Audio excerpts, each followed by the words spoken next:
Hey, everybody. Welcome into the Volquest podcast. I'm Eric Kane with Brent Hubbs, Austin Price, and Rob Lewis. It is a busy time in college football. It's a busy time for the Tennessee Volunteers, as the Vols will be Orange Bowl bound December the 30th down at the Hard Rock Stadium in Miami, squaring off against the ACC champion Clemson Tigers. Plenty of coverage for that, hoops, recruiting, all that and more over at Volquest.com, and you can get your stocking stuffer $10 for a one-year subscription of Volquest.com. That is $10 for a one-year subscription of Volquest.com. Get it ready for Christmas. All right, guys, Tennessee's Orange Bowl bound. Not much of a shock whatsoever once you saw Southern Cal lose the Pac-12 title game on Friday night.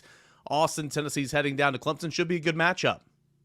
Yeah, and we'll see who all, goes in this football game, Eric. Don't expect Cedric Tillman to go. We'll see about Jalen Hyatt. We'll see about Darnell Wright. I lean to Wright playing in this game. Obviously, Tennessee's got the change of quarterback with Joe Milton being the guy.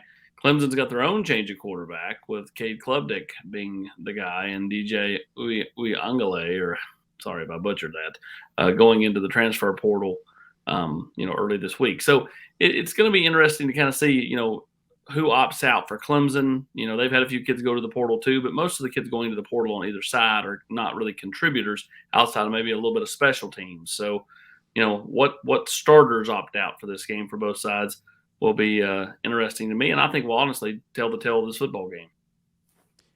Yeah, I think so too, Rob.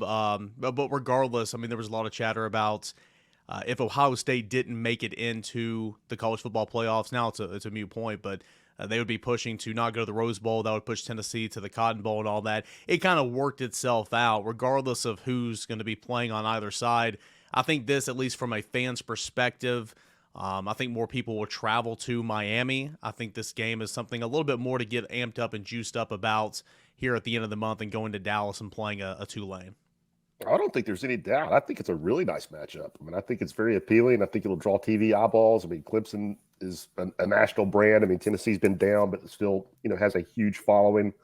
And I don't know so much about Clemson since they've been in the playoffs, so with regularity. But I think my read is that Tennessee fans are really pleased with the bowl. And I mean, there's no comparison to Miami in January or Dallas in January. I remember which was it, the Kansas State or the Texas A&M Cotton Bowl that was just, an ice storm. I mean, just horrible in Dallas in the early 2000s. That was Texas. That was Kansas State, where the field was frozen, the parking lot was frozen. So yeah, I think there'll be a lot of Tennessee orange in South Beach in Miami. I think you'll have a lot of people that are ready to travel. I think so too, and Tennessee's going to be the away team in this matchup. Clemson will be the home team. You had both head coaches yesterday. Brent, he had Dabo Swinney that was on Sunday afternoon. He was on a private jet, probably going to recruiting, and both head coaches really talked about the experience that is the Orange Bowl. And I understand with the college football playoffs where it is now, and of course it's expanding to 12 teams here in a couple of years. A lot of these bowl games are just kind of, whatever, who cares? But both head coaches really kind of beating the drum that, hey, this is an experience. This is where some of the best college football games have ever been played. We're excited about being there. Dabo Swinney said, he was asked about keeping your team motivated to play. He said, you won 11 games, you won the ACC title, you're going to a New Year's Six bowl game. If you don't want to play, I got nothing for you, essentially. So sounds like both these head coaches are ready to roll. Yeah, and I mean, look, what are they supposed to say? We don't want to be there. We're not interested. I mean, I think Nick Saban's got a challenge. Didn't he say Kansas State had a bad loss, or what? Kansas State was a bad loss for TCU because it was basically a bad team, or that was the implication there. So, I think it's easier for Tennessee to be motivated because they haven't been in this environment. They haven't been in a New Year's Six than it is for Clemson, who's used to being in a playoff. They've been more consistent in the playoff. But again, Austin said it best. Who's going to play for both teams? Who's truly interested in playing? Who's opting out? Who's transferring? All those things. I mean, there's the unknown variable. I do think this game is a marquee game because of the time slot.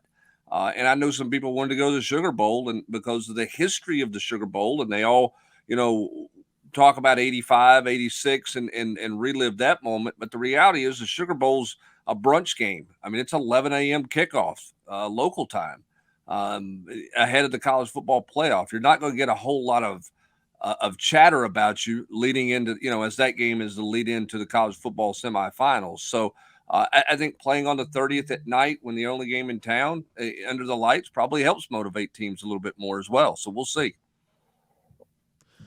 Other big news for Tennessee football this weekend, of course, outside of the Orange Bowl bid, was that Alex Golesh is taking a job at South Florida. We knew it was going to be a matter of when and not if, but didn't know if it was going to be this close into the offseason or maybe it would stretch out into next offseason. Regardless, he had the itch to become a head coach, and he's going to get that opportunity at South Florida. Austin Price, how big of a loss is this for Tennessee? I mean, it's a loss. At the same time, I think Coach Heupel has always had his hand on the pulse of everything that was being called. Coach Golesh called plays. I think a lot of times Coach Heupel would say, hey, this is kind of what I would like to see on this series. And Coach Golesh would call the plays that Coach Heupel wanted to be called. And, I think Coach Golesh did a really great job with game plan Hubbard. And, to think that they won't miss him would be a mistake. But at the same time, I don't think that's the end all be all. And the offense is falling apart without Alex Golesh. The offense was scoring points before Golesh and Hype got together at UCF. The first year, he was just kind of learning, and it was all Hype's deal. Then he kind of got Hype's trust, and so thus he got more responsibility. And kudos to him. I mean, head coach at 38 at South Florida, and we'll see what he can do down there. But he's definitely earned that promotion.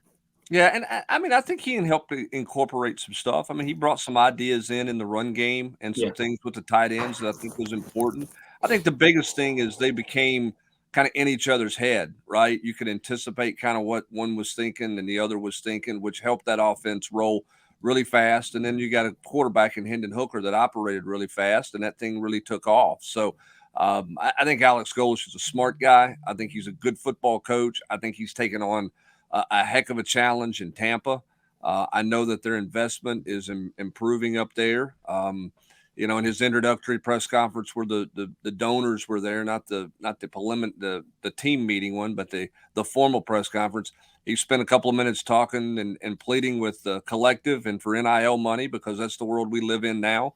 And I think there's challenges at that level to hold on to your players, the good players, to keep them from transferring out, which is what makes those jobs more challenging than they've been in the past. So he's got his hands full, Rob. But I think any conversation you've had with Alex Golesh, or anytime you heard him at the podium, you had the feeling he was going to be a head coach, and you had the feeling he wanted to be a head coach as soon as he could potentially be a head coach. Yeah, really smart guy. And I'm with AP. I mean, Tennessee just had the number one ranked offense in the country. You don't lose to coordinator and just sugarcoat it. But at the same time, I mean, that's a pretty good barometer or indicator of where your program is when people are trying to come and poach your coordinator for head coaching jobs. Hadn't happened around here in a long time. And I mean, I think it's going to be, I think Josh is going to be in a similar situation where Rick Barnes is in. When you have guys marching out off your bench to run their own programs, your candidate pool it can be pretty sexy. And I don't think that Josh will have a very hard time attracting coaching talent to come and work for him. Here's the one thing about Josh Heupel that everybody needs to understand. This is not a negative, but this is his offense. It's an offense he's very protective of. It's a scheme that he's very, very protective of. He doesn't just open the door to let anybody see it. He's not going to turn the keys over to anybody that he hires, which is why, Austin, I don't think it's out of the realm of possibility to say he may call plays next year, not just in the bowl game, but next year, and go back to what he's done in the past and then groom a guy moving forward. So we'll see how he elects to go. But for people looking for a big name OC to come in here, and Josh Heupel hands him the play sheet and the playbook and says, hey, go figure this out and learn it. He's very, very protective of his offensive system. Well, newsflash to everybody, and I could end up being wrong, but I don't see that happening. I see that this is going to be a tight end hire. That's what I've been stressing. I think this is more than likely going to be a tight end hire, and with more responsibilities than just tight ends, like game plan responsibilities, those type of things. I'm not even sure that he'll go the route of giving the offensive coordinator title to that person. Maybe he does. It depends on who he can get and what they're willing to come for. But, I could see them potentially giving it to Joey Halsley and starting to groom him. He's 36. He's still relatively young, period, but he's still relatively young in terms of coaching career, having taken some time off and that type of thing. But he has a grasp of what Heupel wants to do. And so I think what you'll see here is if it is the tight end hire, that should tell you what you need to know about who's calling the offense long term. And I don't think that's a bad thing. I mean, I don't think people should take that as a bad. I mean, it's not like Nick Saban going out and hiring a guy that he's essentially going to turn one side of the football over to.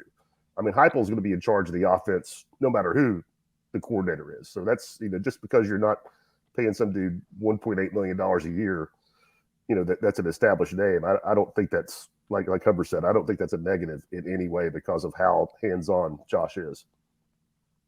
So you can see a situation where if it is a tight end's hire, and especially if it's not a tight end / co-OC or whatever, then you groom Joey Halsey. It's Josh Heupel's. It's always Josh Heupel's show, but it's really, a lot of Josh Heupel calling the plays next year. But maybe potentially if they stick together for a couple of years, it could turn into what Alex Golesh was with a Joey Halsey potentially. Yeah, I mean, potentially. We'll see where Josh Heupel thinks this thing goes. I mean, I think Alex Golesh did a really good job of helping put the game plan together, got a lot of things together for Josh Heupel to go over. I think Glenn Ellerbe was a big part of that in the run game and putting a lot of that stuff together for the game plan too. So there'll be some adjustment on how you get ready for Saturday. Saturday is going to be very similar to what it's been because Josh Heupel is going to be very hands-on in it. The challenge when you're a head coach and you want to call plays and do it, you got to have somebody during the week to help you get your stuff together because as a head coach, you've got so many responsibilities beyond sitting in the back room with the chalkboard and the clicker going, we can do this, we can do that, let's put this plan in. So you need somebody who can help get it organized and go, all right, coach, this is what I think, this is what it looks like. What do you think about this? And then go from there. And I think as Alex Golesh grew in his relationship with Josh Heupel, that became an easier thing for Josh Heupel to kind of sign off on. Yeah, I like that. And then he got into the game. They co-called it, if you will. I think the bigger question, Austin, is how do they organize getting the plan together early in the week? And then how do they manage the practice field in terms of running it for the offensive side of the ball? I would imagine Josh Heupel is going to spend even more time on that side of the ball moving forward. More time. He trusts Glenn Ellerbe. He trusts Joey Halsley. But at the same time, Joey's still relatively young as far as coaching career. So does he lean more on Jerry Mack? Does he lean on said person that he hires to coach tight ends? I think there's some different avenues and different ways he can go about this. I think the biggest thing, and I've seen this question thrown on the board because people have been debating, did Golesh call plays? Did Golesh not call plays? Listen, there's going to be the narrative that he called plays. He absolutely called plays. But at the same time, the narrative that left town is going to tell everybody he called the plays because it helps him get out of town. So he did call plays, but it's not like it was just his show and Hype had just taken his hands off the wheel and, Hype had both hands on the wheel and, was just letting, Golesh put the turn signal on and signal it in. Yeah, and Rob said this earlier, Eric, and this is exactly right. When your head coach is predominantly to one side of the ball, okay, and obviously Josh Heupel is an offensive coach, the offensive coordinator's role is always going to be a little bit different than the defensive coordinator's role, right? Just like Lane Kiffin's role at Alabama as the OC was different than Pete Golden's role as the defensive coordinator in Alabama. It's the same way at Georgia right now, right? I mean, you watch the sideline. I mean, how much coaching is Kirby Smart doing on defense? A lot, right? He's calling a lot of stuff. You don't see him hollering out there to Stetson Bennett very often on offense because Monken is the offensive coordinator because Kirby's a defensive guy. So it's different in that way. And I think that's what fans have to understand is that's what I'm saying. Josh Heupel is an offensive guy who's not going to turn his offense over and say, hey, it's yours. I'll see you guys on Saturday and take my headset off and what y'all call it. That's just never going to be the case. Yeah, so we'll see how this thing plays out. I mean, certainly I think we're all in agreement that it'd be more than likely bringing in a tight end guy, Josh Heupel having a heavy dose in what's going on in terms of the actual play calling, at least for year one, then grooming, promoting from within, stuff like that. But again, anything can happen. So, we'll just have to see. This is a question I've been asked a lot over the last couple of days, Austin. How's this going to affect recruiting? Tennessee's got a highly touted 4-star tight end commit set to be a mid-year enrollee. That and beyond, they've got a 2024 guy they want to play tight end, Jonathan Eccles, that's down there at IMG Academy that's really, really good. How is this going to affect those offensive prospects that Alex Golesh had a big hand in either getting committed or as a heavy hand in their recruitment as of right now? I don't think it affects Ethan Davis at all. In fact, he's already come out and said that. Jonathan Eccles, I mean, we'll see. I mean, does Eccles, decide to remain committed, but, start to at least explore his options? I mean, he was up here a few times for games in the fall, which is, again, not right around the corner from IMG. So, I mean, making an effort to get up here, I don't think it necessarily affects a ton. Again, when you think about OCs and how they affect the potential class, you normally think quarterback because most OCs are quarterbacks coaches, but Alex was not. He was a tight ends coach. So it's not like he has any kind of effect on a Nico or a Jaden Davis in 24. Ultimately, I think that, does it have a small impact? I mean, yeah, maybe, but I don't think it affects like a kid going here or not coming here because Alex Golesh left. Well, I think the one place where it might affect it in the short term, not because Golesh is left, but because guys don't know who the transfer portal tight ends is going to be. What does that do for a guy in the transfer portal here in short order? That's why I'll be curious to see how fast Josh Heupel goes in making a hire to replace Golesh. Well, I think you'll see Heupel be a lot more hands-on, with Morlock, the shorter tight end. By the way, that just sounds weird to say, the shorter university tight end. There we go. He's not a short guy. But I think you'll see him be more hands-on. I think Tennessee's going to go see him middle of the week. He has had good dialogue with Tennessee since Alex announced he was going to South Florida. I think Tennessee remains in play there. And then anybody else that they potentially look at in the portal, I think, Josh Heupel will have a bigger hand in whether he goes fast or not. Yeah, that was leading me into my next question, guys. Brent and I discussed this a little bit on the Rocky Top Rewind the other night. But kind of what's that plan for getting another coach on the road? And Brent said it might be a couple of different guys, but depending on week by week. I think it makes most sense to put Chop on the road, just because he does a really good job. You hear recruits talk about him a lot. I think that's possible. Hubbard, who else would you put on the road besides him? Well, I think they probably have an offensive guy on the road this week, or to start this week, and then we'll see what happens. Next week. Most of your class is done, so a lot of guys are just going out and seeing 24s, and you're going to do a lot of that in January. So I don't think the timeline for I got to get somebody out there is necessarily that big of a deal. Now you got to get your head coach in the places that you need to be with all your midtermers and get those done, which they're going to do. And then again, we've talked about this. They're going to have a bunch of those midterm guys at bowl practice, which is good because it gives those kids a chance to understand, what practice is like. It also means you don't have to worry about somebody coming in that kid's house and doing an in-home visit with him for almost 2 weeks leading up to signing day. So that's not a bad thing either. The other question on what offensive guy you might put out there is who is Golesh taking with him on his staff? What you don't want to put an analyst on the road on a Monday and he's on Golesh's staff Wednesday or Thursday. So that's something I think you have to look at as well. Yeah, when they had the opening with Cody Burns, I believe it was during an open time they put Chop on the road because I remember him. I think he went up to like New Jersey, something like that, or it was some open period when it was Chop that went out there recruiting over a year ago. And you're right. I think you have to look at that. I know that he did take one of the O-line GAs and is going to make him his O-line coach down at South Florida. Outside of that, I've not heard much scuttlebutt about taking anybody with him. Did they not split that time with Kelsey Pope at the time? Maybe Chop out one half of the week and then Kelsey Pope? Because, obviously Kelsey Pope's the one that got the job. Yeah, I don't remember. I just know Chop went out on the road at some point. I can't remember when that was. I got you. Alex Golesh down to South Florida, and I'm with you, Brett. I'm intrigued to see how quickly a move is made here to bring in a tight ends coach because, again, tight end is a major priority in the transfer portal, which really got revved up yesterday. We saw so much movement across college football, so much movement across the SEC, a lot of movements in terms of quarterbacks as well around the SEC. Brent Hubbs, any changes in the outlook of what Tennessee's goals are for this transfer portal window?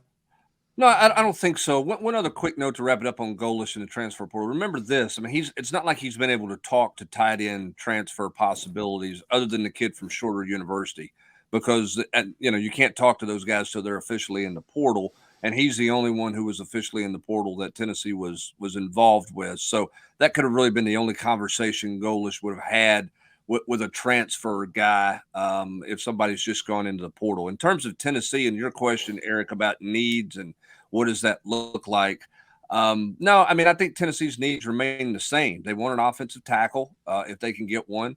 I think they would take a 3 technique on defense and an edge guy, tight end, as we've mentioned multiple times. I do think they'll be involved in a receiver and be a play at receiver. I think the O'Keefe kid from Central Florida that went in on Monday is pretty interesting. Austin mentioned the kid from Oregon who is in the transfer portal as a possible name that Tennessee may dive into and look at now that he's officially in the portal. Everybody's going to ask about running back. I don't know. I mean, if there's a great running back, perhaps, but I don't think there's a great one that's going to jump in the portal. I don't know that Tennessee goes there. And then we'll see where they are, Austin, with defensive backs and linebackers as you move forward with this thing. The one thing you got to remember, excuse me, the one thing you got to remember is when you take a kid in the portal, there is a trickle-down effect with your current roster and or recruits. So, like, let's say Tennessee decided to go after a linebacker. That's probably going to hurt your cause with Arion Carter.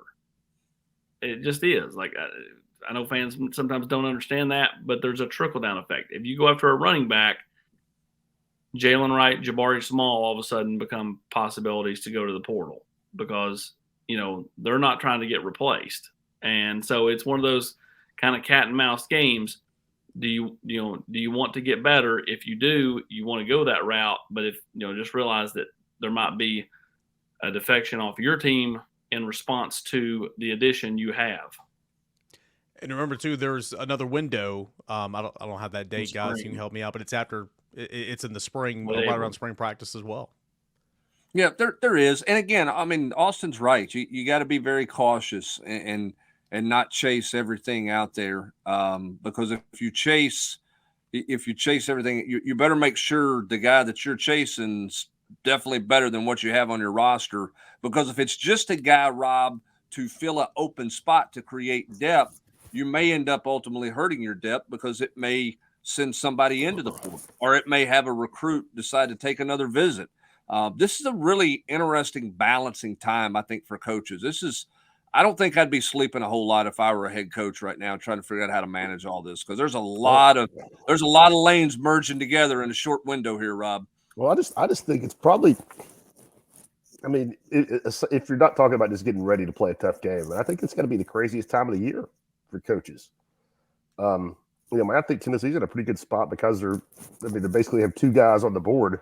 Right, AP that they're really currently recruiting, so they have a ton of kids to evaluate. But like AP said, I don't think it's like a lot of fans think, where you look at a guy's stats and highlights and automatically offer him and try to get him on your program because of what AP is saying. And I think that you double down on that if you're a coach like Josh Heupel, who I think rightly so talks a lot about the culture inside his program, talks a lot about how tight kids are with each other, how much trust there is.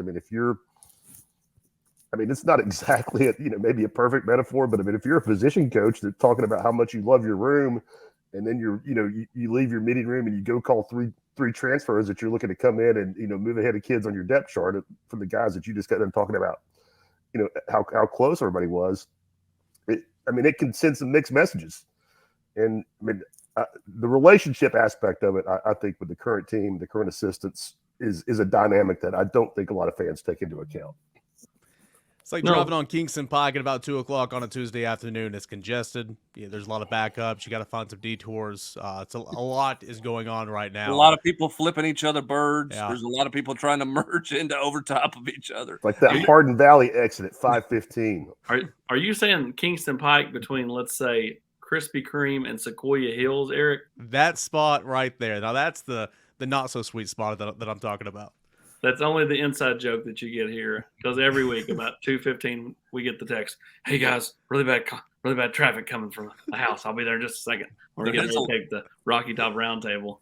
There is a lot of bad traffic on Kingston Pike, but there's a lot of bad traffic going on right now in college sports. Because here's the other thing too with the portal. It's not like you've had a year to recruit guys. Okay, now if you know them, okay, the O'Keefe kid, right?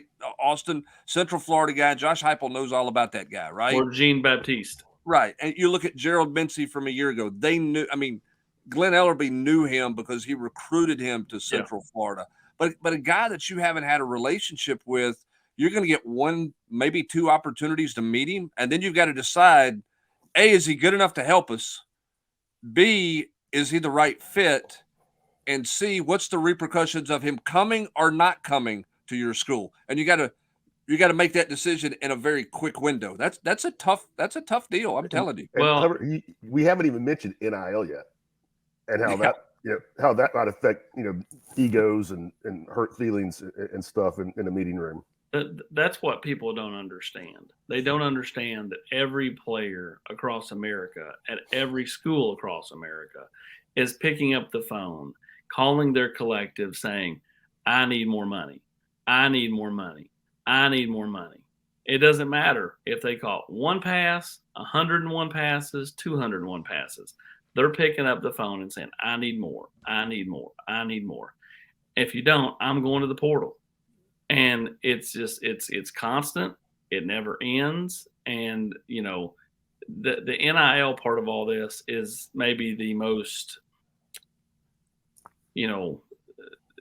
diabolical part of it, because a lot of it is a guessing game if you're a coach or you're the collective, and said player says, "Hey, I can go to the portal, and I've been told this is the dollar figure that I could get elsewhere." Okay, go ahead. Or what do I do? It's a cat and mouse game.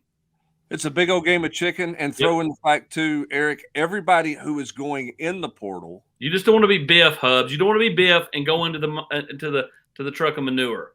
Basically, what it boils down to. You're exactly right. And remember, everybody who's already in the portal that you have some interest in, their opening salvo question to you when you have a conversation with them is going to be, "What do you got for me?" And it's not how many catches am I going to get, how many passes are going to be thrown my way, what's the depth chart look like, Rob. That question is translation. What kind of money do you have for me? And the second thing they're going to say is, I've got X amount from school Y, and you've got no way in the world to know that that's true or not. That's right. I mean, it's not like Tennessee can pick up the phone and call the collective at Auburn and say, "Hey, what'd you guys offer this kid? Because he's saying blah, blah, blah." I mean, it's and trust me, that goes on all the time. And again, this is not knocking fans, but the common fan doesn't really understand any of this. Like, how many common fans that have come up to me and said, "Nico's not really getting $8 million, is he? That's not real, is it?" And it's a lot. It's a lot of fans that say the same thing. So it's one of those things where I don't think the fans truly grasp how much money is involved on a monthly basis at every collective, at every school across the country, because these kids want more and more and more. Just like, guess what? The coaches, Philip Fulmer, what was he making, Hubs, when he got fired? And what does the head coach here make now? What does the head coach at Alabama make now compared to 2004? Everything goes up, up, up. Well, the cost of business gets more and more, Eric Kane, each and every year. And remember, it just means more in this league, which means a lot more money. It does. And, I was going to say this a moment ago, but you kind of brought it up there. I mean, people like to complain about how coaches make too much money. I mean, I'm in the minority when I say this. They don't get paid enough dealing with all this crap. I mean, it is so much more.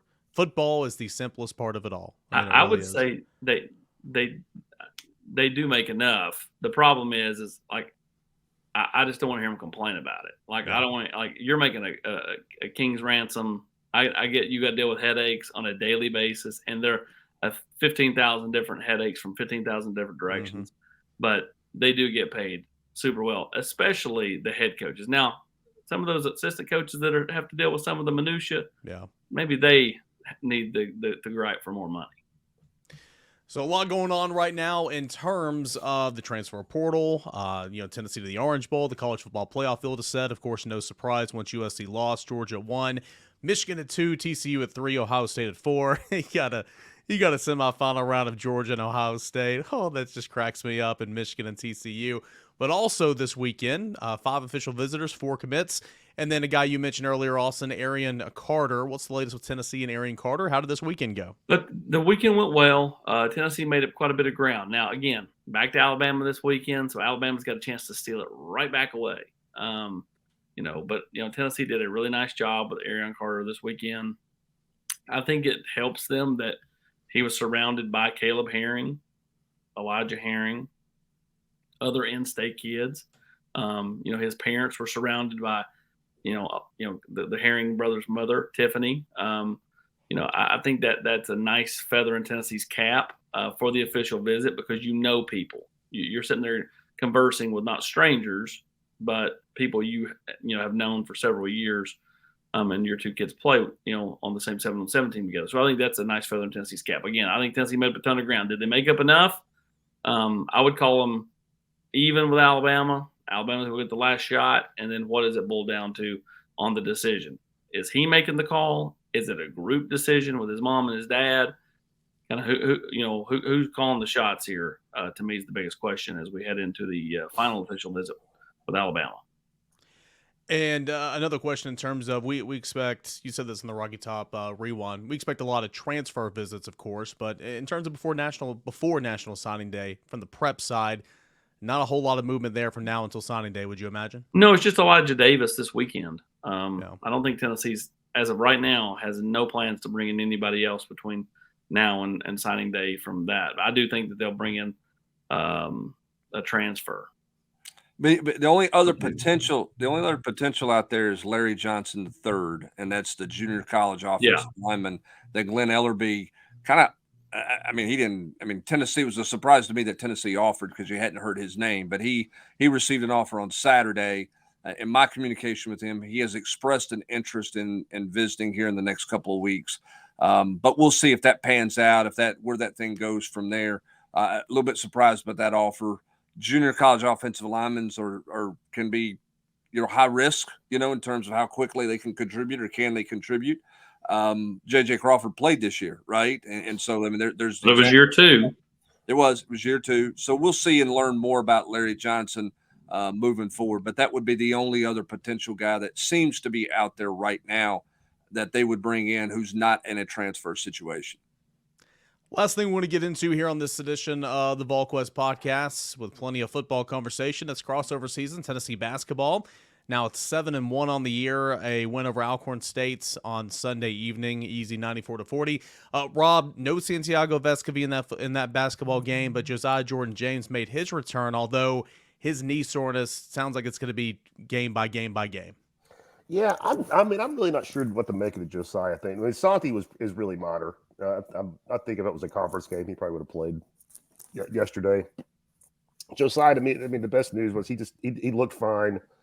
Running around out there. He obviously, I think was a little rusty in terms of basketball skills, but didn't look like he was favoring the knee. Looked like he was moving okay. Talked about it after the game, and I'm not sure how big of a deal to make of it yet. I'd like to see him play some, several games in a row, see if he gets back in the groove.